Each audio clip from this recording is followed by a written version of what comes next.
প্রতি বছরের মতো এই বছরেও 25 ডিসেম্বর থেকে হুগলি জেলার ঐতিহ্যশালী প্রায় 350 বছরের পুরনো ব্যান্ডেল চার্চে মানুষের ঢল নেমেছে চোখে পড়ার মতন।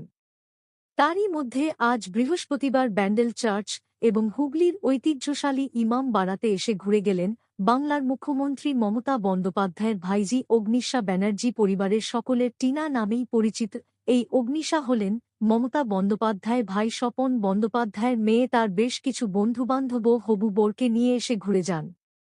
তাকে ব্যান্ডেল চার্চের প্রতিটি জায়গা ঘুরিয়ে দেখান চার্চের ফাদার। এরপর তিনি পৌঁছে যান ইমামবাড়ি, সেখানেও সমস্ত কিছু ঘুরে দেখার পর কলকাতায় তার নিজ বাড়ির উদ্দেশ্যে রওনা দেন। অগ্নিশাকে দেখার পর অনেকে ছবি তোলার ইচ্ছা প্রকাশ করলে তা সম্মতি দেন এবং ছবি তোলেন অনেকেই। অগ্নিশা গোখলে মেমোরিয়াল গার্লস স্কুলে এবং কার্মেল হাই স্কুলে পড়াশোনা করেন, এরপর সেন্ট জেভিয়ার্স কলেজে পড়াশোনা করেন। পরে সংবাদ মাধ্যমের মুখোমুখি হয়ে অগ্নিশা বলেন, বহুদূরান্তের মানুষ এখানে আছেন এবং প্রভু যিশুর কাছে যা চায় তাই পায়। ইমামবাড়া এবং ব্যান্ডেল চার্চ ঘোরার পর তার খুব ভালো লেগেছে। এরপর আর কি বলছেন সংবাদ মাধ্যমের মুখোমুখি শুনে নেওয়া যাক।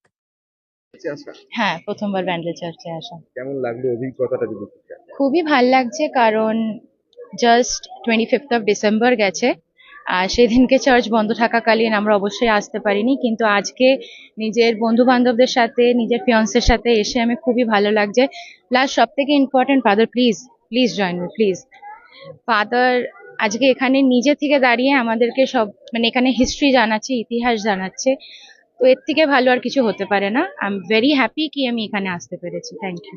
আমরা কলকাতার বুকে তো বহু চার্চ আছে, এখানে এসে তার কিছু অন্যরকম কিছু মনে হলো?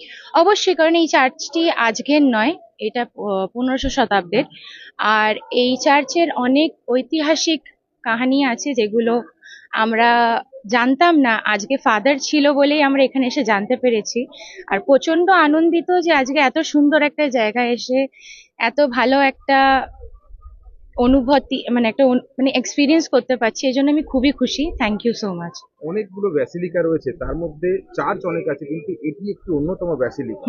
এটার মধ্যে এসে আজ কেমন লাগছে, এটা একটু যদি বলেন। ব্যাসিলিকা এটা ব্যাসিলিকা, দেখুন, ভগবান আমাদের একজনই, তার নাম জিসাস ক্রাইস্ট।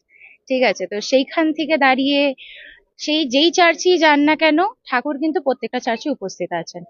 তো এখানে এক এক রকমের ঐতিহাসিক আছে, এক একটা চার্চে এক এক রকমের আছে, কিন্তু এখানে একটা চার্চের আলাদাই অনুভূতি আছে। একটা একটা একটা কি বল, ঐশ্বরিক একটা শক্তি মনে হয়। তো এখানে এসে আমার সেই ঐশ্বরিক শক্তিটাই মনে হচ্ছে, কারণ এত শান্তশিষ্ট, এত সুন্দরভাবে এখানে মেনটেন করা আছে সবকিছু। প্লাস এত মানুষের ভিড়, এত মানুষ নিজের আশা সবকিছু নিয়ে এখানে এসে উপস্থিত হয়েছেন। এটা দেখেই বোঝা যাচ্ছে যে মানুষের ঢল যে এখানে উপচে পড়েছে, কারণ এই চার্চে এসে কেউ খালি হাতে ফিরে যায় না। তো সেই কারণে আমিও আজকে এখানে উপস্থিত থাকতে পেরে খুবই আনন্দিত।